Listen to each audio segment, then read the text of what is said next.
मैं सत्यनारायण सिंह अपने YouTube channel SN Singh classes में आप सभी का हार्दिक स्वागत एवं अभिनंदन करता हूं। साथियों, NCERT कक्षा 11 हिंदी के अंतर्गत आज हम नमक का दारोगा पाठ जिसे मुंशी प्रेमचंद ने लिखा है उसका प्रश्नोत्तर कार्य करेंगे। इसके पहले हम इस पाठ के सारांश का एक वीडियो बना चुके हैं। अगर आपने उसे नहीं देखा है तो डिस्क्रिप्शन बॉक्स में लिंक है, आप वहां से इसे देख सकते हैं। तो आइए हम ये पाठ शुरू करते हैं। नमक का दारोगा, ये मुंशी प्रेमचंद ने लिखा है। आपके पाठ्य पुस्तक में जो प्रश्नोत्तर है उसमें पहला प्रश्न है कि कहानी का कौन सा पात्र आपको सर्वाधिक प्रभावित करता है और क्यों। दो प्रश्न पूछा गया है कि कौन सा पात्र आपको सबसे अधिक प्रभावित करता है और दूसरी बात पूछी गई है कि ऐसा क्यों है। तो सबसे अधिक जो प्रभावित करता है वो वंशीधर जो पात्र है, जो नमक का दारोगा है, वो हमको प्रभावित करता है। क्यों प्रभावित करता है? उसके बहुत सारे कारण आप लिख सकते हैं, जिसमें पहला कारण है कि सत्यनिष्ठ है। वो सच्चाई के मार्ग पे रहता है और सच्चाई के मार्ग पे रहते हुए जो है वो रिश्वत ठुकरा देता है 40,000 रुपए की और अपने सत्य के मार्ग से नहीं डिगता। दूसरी जो उसकी विशेषता है कि वो चरित्रवान है। चरित्रवान है का मतलब है कि उसका एक चरित्र है। भले ही उसके पिता समझाते हैं कि जो है मासिक वेतन जो है पूर्णमासी के चांद की तरह है और ऊपरी इनकम से, ऊपरी स्रोत से ही प्यास बुझती है, लेकिन फिर भी वो अपनी चारित्रिक दृढ़ता से इन सब बातों को, अपने पिता की बातों को नज़रअंदाज करके अपने सत्यनिष्ठा के मार्ग पे बना रहता है। अगली बात कहेंगे कि उसका चरित्र क्या है, कीचड़ में खिले कमल के जैसा है। जिस प्रकार आसपास भ्रष्टाचार है, चारों तरफ गंदगी है, ऐसे में वंशीधर का जो चरित्र है वो एक उम्मीद जगाता है। वो अंधेरे में जलते हुए दीपक की तरह है जो लोगों को रोशनी देता है, जो ये बताता है कि अभी भी समाज में कुछ लोग ऐसे हैं जो सत्य के मार्ग पे हैं और वो अपनी पूरी जिंदगी को गर्व और स्वाभिमान से जीता है। उसके चारित्रिक दृढ़ता का आलम यह है कि मुकदमा हार जाने पर भी वो सीना ठोक करके, छाती ठोक करके चलता है और मिट्टी में मिल जाता है, नौकरी चली जाती है, लेकिन पछताता नहीं है, अपने किए हुए पे पछताता नहीं है। आखिरकार उसके इस गुण पर पंडित आलोपी दीन भी मुग्ध हो जाते हैं और उसको अपने जो व्यवसाय है, जो उसकी संपत्ति है, उसका स्थायी मैनेजर रखने का प्रस्ताव उसके सम्मुख रखते हैं। आइए देखते हैं दूसरा प्रश्न। दूसरा प्रश्न क्या है कि नमक का दारोगा कहानी में पंडित आलोपी दीन के व्यक्तित्व के कौन से दो पहलू उभर करके सामने आते हैं। दो पहलू, पंडित आलोपी दीन के दो पहलू यानी दो पक्ष कौन से उभर के सामने आते हैं। तो पंडित आलोपी दीन के दो पहलू हैं। एक तो उसका भ्रष्ट व्यक्तित्व है, जो उसका निगेटिव पहलू है, नकारात्मक पक्ष है। क्या है कि कहानी के आरंभ से लेकर के मध्य तक वो एक भ्रष्ट व्यक्ति है और जो गंदा तालाब है उसकी सबसे बड़ी मछली है। वो हर किसी को रिश्वत दे करके अपना काम निकालता है, कर्मचारियों को रिश्वत देता है, यहाँ तक कि जब वो जेल में जाता है, अदालत जाता है, तो वहाँ पे वो अदालत में भी रिश्वत देता है और रात के अंधेरे में चोरी का धंधा करता है। वो वाचाल है, अपनी बातें चालाकी से कहने की उसकी जो है सिद्धहस्त है, उसमें सिद्धहस्त है। और कह सकते हैं कि समाज में इस सब के बावजूद, तमाम बुराइयों के बावजूद, पैसे के दम पर, अपनी वाचालता के दम पर, अपनी जो व्यावसायिक बुद्धि है उसके दम पर वो समाज में एक सम्मानित स्थान बनाए हुए है। तो ये उसका नकारात्मक पक्ष है, उसके व्यक्तित्व का, भ्रष्ट आचरण का। दूसरा जो उसके व्यक्तित्व का अच्छा पहलू है, आप कह सकते हैं कि जो उज्जवल चरित्र है कि उसमें गुण ग्राहकता है। वो गुण पहचानता है, वो जानता है कि इतने सारे लोगों को अदालत से लेकर के सारे अधिकारियों को मैंने रिश्वत खिला करके अपना गुलाम बना लिया। लेकिन वंशीधर जो सत्य के मार्ग पे हमेशा टिका रहा, हम उसके सत्य के मार्ग से उसे डिगा नहीं पाए, उसको रिश्वत नहीं दे पाए, तो उसके इस गुण से प्रभावित है, वंशीधर के गुण से अलोपीदीन। इसीलिए वो जो है उनके पास जाता है, उनके घर पर चल के जाता है और अपने ज़मीन जायदाद का, अपनी संपत्ति का स्थायी मैनेजर बनने की पेशकश करता है। तो ये उसका एक बेहतरीन गुण है, एक अच्छा गुण है। आइए देखते हैं तीसरा प्रश्न। कहानी के लगभग सभी पात्र समाज की किसी न किसी सच्चाई को उजागर करते हैं। कहानी के लगभग सभी पात्र समाज की किसी न किसी सच्चाई को उजागर करते हैं। निम्नलिखित पात्रों के संदर्भ में पाठ से उस अंश को उद्धृत करते हुए बताइए कि यह समाज की किस सच्चाई को उजागर करते हैं। पहला वृद्ध मुंशी, दूसरा वकील और तीसरा शहर की भीड़। यानी कहानी के जितने भी पात्र हैं वो सब किसी न किसी सच को उजागर करते हैं। आपको क्या करना है, पात्रों के संदर्भ में पाठ के अंश को बताना है, यानी वो लाइन बतानी है जहाँ पे उन पात्रों का जिक्र है, साथ ही ये बताना है कि वो समाज की किस सच्चाई को उजागर करते हैं। तो हम सबसे पहले बात कर लेते हैं वृद्ध मुंशी की, यानी वंशीधर के पिता की। क्या है, भ्रष्ट चरित्र है। वो कहता है कि नौकरी में ओहदे की ओर ध्यान मत देना, यह तो पीर का मज़ार है, निगाह चढ़ावे और चादर पर रखनी चाहिए। ऐसा काम ढूंढना जहाँ कुछ ऊपरी आय हो। मासिक वेतन तो पूर्णमासी का चांद है, जो एक दिन दिखाई देता है और घटते घटते लुप्त हो जाता है। ऊपरी आय बहता हुआ स्रोत है जिससे सदैव प्यास बुझती है, इसी से उसमें वृद्धि नहीं होती। ऊपरी आमदनी होना चाहिए। ऊपरी आमदनी ईश्वर देता है, आमदनी ईश्वर देता है, इसी से बरकत होती है। तुम स्वयं विद्वान हो, तुम्हें क्या समझाओ। यानी उसका ये कथन बताता है कि वो जीवन भर भ्रष्ट रहा, जीवन भर उसने भ्रष्टाचार किया, ऊपरी इनकम पर ध्यान दिया और वही सीख वो अपने बेटे को दे रहा है। भला समाज में ऐसा व्यक्तित्व कैसे मान्य हो सकता है जो खुद गलत कर रहा है और अपने संतान को भी गलत करने की सीख दे रहा है। तो आप कह सकते हैं कि समाज की एक ऐसी स्थिति को, एक समाज की एक ऐसी दिशा को इंगित करता है कि पिता खुद जीवन भर गलत रास्ते पर चला और उसने जो है चीज़ें अपनी की और वो सीख वही बेटे को भी दे रहा है। तो समाज का एक पहलू ये भी है जिसे प्रेमचंद ने बखूबी जो है लोगों के सामने रखा है। और जहाँ तक कथन की बात है तो आप ये जो है कथन लिख सकते हैं। दूसरा है कि वकील। तो वकील क्या है कि वकील एक ऐसा पेशा है जो हमेशा गलत को सही, सही को गलत बनाने में जो यकीन रखता है। मतलब उसका जिस तरफ भी फ़ायदा है, अगर गलत को सही बनाने में फ़ायदा है या गलत को सही को गलत बनाने में फ़ायदा है तो वो उसमें सिद्धहस्त है और पूरे प्रयास से उसमें लगा रहता है। और कुल मिलाकर के अपनी इनकम से उसको मतलब है, बाकी किसी का कुछ भी नुकसान हो या समाज में कैसे भी संदेश जाए उनको इस सब चीज़ से मतलब बिल्कुल भी नहीं है। जैसे एक कथन कहा प्रेमचंद ने वहाँ पे इस कहानी में कि फैसला सुना और वकील उछल पड़े।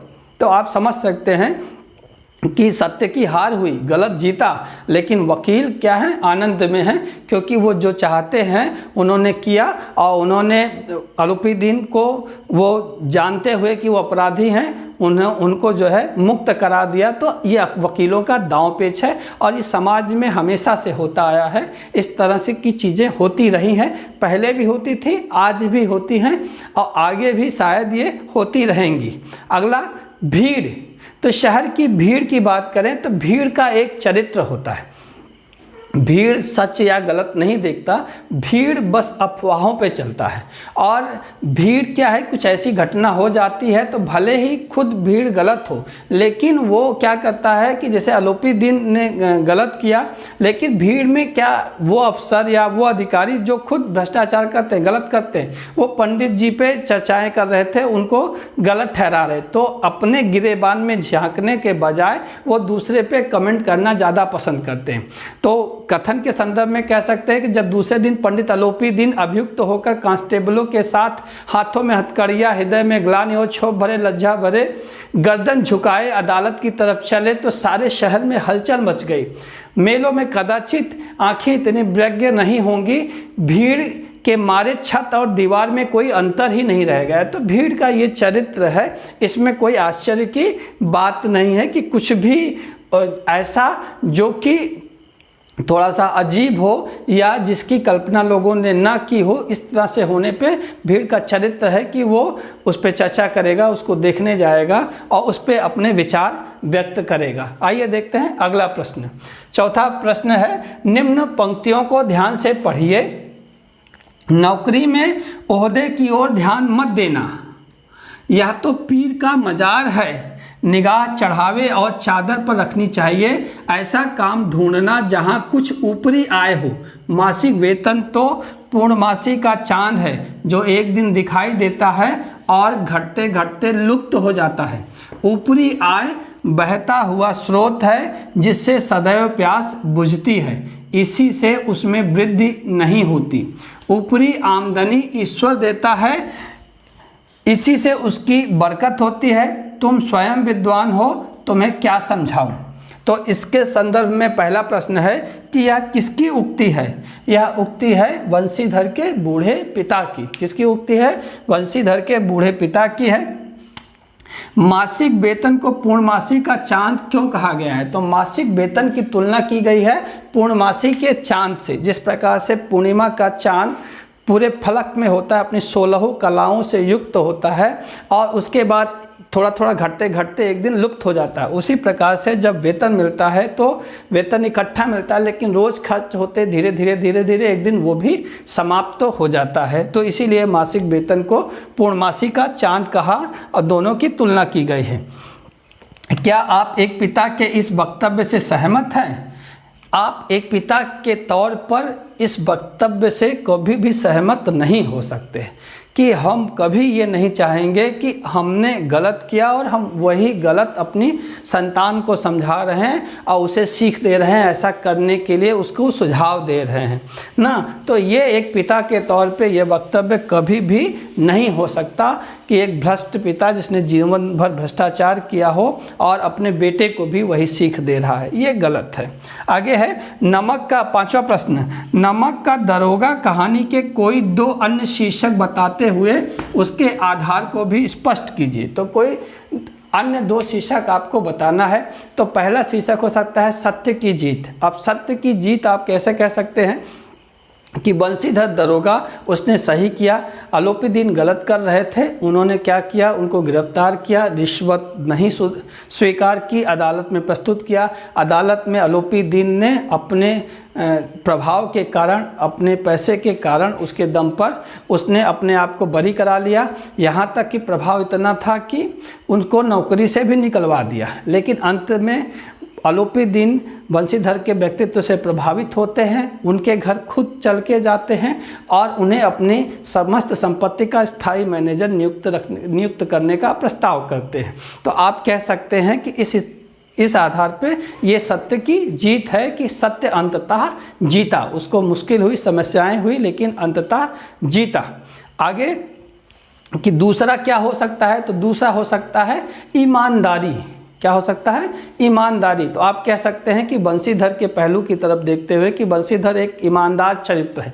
भले इसके पिता उसको जो है रिश्वत की सलाह देते हैं और कहते हैं कि निगाह हमेशा जो है चढ़ावे पे होनी चाहिए। अब मासिक वेतन तो पीर का मजार है और वो अब उसके कथन के संबंध में तर्क भी देते हैं कि मासिक वेतन तो पूर्णमासी का चांद है और ऊपरी इनकम बहता हुआ स्रोत है जिससे हमेशा प्यास बुझती है। ये तमाम चीज़ें वो कहते हैं, लेकिन वो अपने जो चरित्र का जो ईमानदारी वाला गुण है वो उससे कभी भी डिगता नहीं है। और भर के रुपया 40,000 रुपया उस ज़माने में एक बहुत बड़ी रकम होती है और बंशीधर को ऑफ़र करते हैं आलोपी दीन, लेकिन वो जो है उसको इनकार कर देता है। तो इस प्रकार कह सकते हैं कि इसमें ईमानदारी के गुण को दिखाया गया है, उसी को तरजीह दी गई है और इसी कारण इसका एक शीर्षक ईमानदारी भी हो सकता है। आगे है, कहानी के अंत में आलोपीदीन के वंशीधर को मैनेजर नियुक्त करने के पीछे क्या कारण हो सकते हैं? तर्क सहित उत्तर दीजिए। आप इस कहानी का अंत किस प्रकार करते हैं? तो पहले प्रश्न में, इसमें 2 प्रश्न पूछे गए हैं कि कहानी के अंत में आलोपीदीन के वंशीधर को मैनेजर नियुक्त करने के पीछे क्या कारण हो सकते हैं। दूसरा, पहले कारण पे बात कर लेते हैं कि जो आलोपीदीन है वो किसी पे विश्वास नहीं करता है। वो सभी को रिश्वत देकर, चाहे अधिकारी हो चाहे अदालत के कर्मचारी हो, रिश्वत देकर के अपना काम निकालता है। उसमें वाचालता है ना, जो है गुण है, वाणी का गुण है, और लोगों से मीठी मीठी बातें करके उनको पैसा खिला करके अपना काम निकालता है। समाज में भी सम्मानित बना हुआ है। वो लोगों का चरित्र जानता है कि लोग पैसे के पीछे बिके हुए हैं या लोग बेईमानी करते हैं। उसको पहली बार कोई सत्यनिष्ठ ईमानदार व्यक्तित्व मिला, वंशीधर, जो उसके रुपयों के सामने डिगा नहीं, उसने ईमानदारी अपनी छोड़ी नहीं। तो उसको लगा कि जो है व्यक्ति चाहे ईमानदार हो चाहे बेईमान हो, तो बेईमान व्यक्ति भी अपने यहाँ जो कर्मचारी रखना चाहता है वो ईमानदार रखना चाहता है। क्यों? क्योंकि वो दूसरे से बेईमानी तो करता है, लेकिन वो ये नहीं चाहता कि उससे कोई बेईमानी करे। तो वो समझ चुका था कि वंशीधर जैसा ईमानदार जो है दूसरा कोई नहीं मिलेगा, उसके लिए इससे अच्छा मैनेजर कोई हो नहीं सकता है। इसीलिए जो है उसने वंशीधर को मैनेजर नियुक्त करना जो है अपने मन में सोचा और उसको ऑफर दिया। दूसरा, ये मज़ेदार चीज़ है कि तर्क सहित उत्तर दीजिए कि आप इस कहानी का अंत किस प्रकार करते हैं। अब ये आपकी समझ की बात है। आप कहेंगे कि एक आपका उत्तर ये भी हो सकता है कि बिल्कुल सही अंत किया प्रेमचंद ने, कि जो है एक बार हमने ईमानदारी को पराजित होते देखा और उसके बाद फिर हमने जो है उसको देखा पुरस्कृत होते, कि उसको अस्थाई मैनेजर जो है नियुक्त किया आलोपीदीन ने वंशीधर को। तो कहानी अंततः सत्य की जीत होती है। आप कहेंगे कि हाँ ये ठीक है। तो आपका ये अपना एक नज़रिया हो सकता है। वैसे भी प्रेमचंद इस दौर में जब ये कहानी लिख रहे थे तो आदर्शवाद उनके ऊपर कुछ ज़्यादा छाया हुआ था, या कह सकते हैं कि उनकी कहानियों में यथार्थवाद कम था, आदर्शवाद उस समय ज़्यादा था। तो वो हर कहानी का अंत सुखमय स्थिति से करते हैं। तो ये प्रेमचंद के हिसाब से या आपके नज़रिए के हिसाब से ठीक है। लेकिन इसका एक दूसरा कारण भी हो सकता है कि अगर हम इस कहानी का अंत करते तो हम इस कहानी का अंत इस प्रकार कतई नहीं करते और हम वंशीधर के रूप में जो है उसके मैनेजर का जो ऑफर था उसको कभी स्वीकार नहीं करते, क्योंकि हम जानते हैं कि आलोपीदीन बेईमान व्यक्ति है, वो बेईमानी करता है, वो भ्रष्टाचार करता है। तो ऐसे में हम उसकी संपत्ति की देख रेख करेंगे तो कहीं ना कहीं हम गलत का साथ दे रहे हैं, हम बेईमान व्यक्ति का साथ दे रहे हैं, भ्रष्टाचारी व्यक्ति का साथ दे रहे हैं। और एक ईमानदार किसी बेईमान के साथ जुड़ता है तो ये क्या है, उस ईमानदार व्यक्ति के लिए या पूरे समाज के लिए एक नुकसान है, क्योंकि वो अपनी ईमानदारी उस व्यक्ति के प्रति जो है जता रहा है जो समाज का दुश्मन है, समाज की व्यवस्थाओं का दुश्मन है और समाज को कहीं ना कहीं खोखला कर रहा है। तो वंशीधर को ये ऑफर ठुकरा देना था, उस दूसरी बार भी ठुकरा देना था और उसे कुछ और किसी तरह से अपना जीवन यापन या बेहतर करने की कोशिश करनी थी। इस ऑफर को, यानी बेईमान आदमी के ऑफर को कभी भी स्वीकार नहीं करना चाहिए। जहाँ तक मैं समझता हूँ इसका एक उत्तर ये भी हो सकता है, क्योंकि इसमें कहीं ये नहीं दिखाया गया है कि उनका हृदय परिवर्तन हो गया है, अब वो सारा काम बेईमानी वाला धंधा आलोपीदीन छोड़ देंगे। तो ये इस पाठ का प्रश्नोत्तर था। अगर आपको ये प्रयास अच्छा लगा हो तो लाइक कर दीजिएगा, शेयर भी कर दीजिएगा। अगर हाँ अभी तक मेरा चैनल सब्सक्राइब नहीं किया है तो कर लीजिए, ताकि इस तरह के वीडियो के नोटिफिकेशन आपको समय समय पर मिलते रहें। मिलते हैं अगले वीडियो में। अपना और अपनों का ख्याल रखिए। नमस्कार।